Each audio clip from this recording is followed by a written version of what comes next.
Hello friends! Today we are going to show you how to install a single motor ultrasonic sewing machine, how to run it, and other basic settings.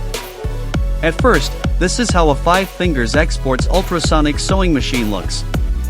To make the machine ready to run, follow these steps. First, connect the connectors on the backside of the ultrasonic box and also connect the power cord.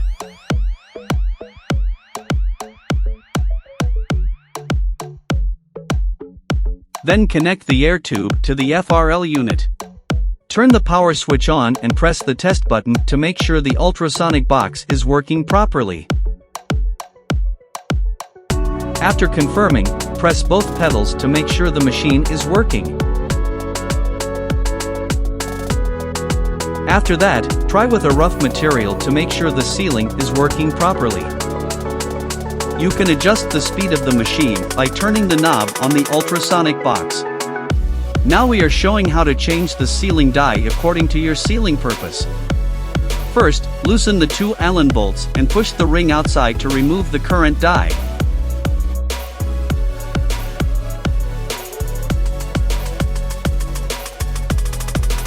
Insert the new die like we have shown.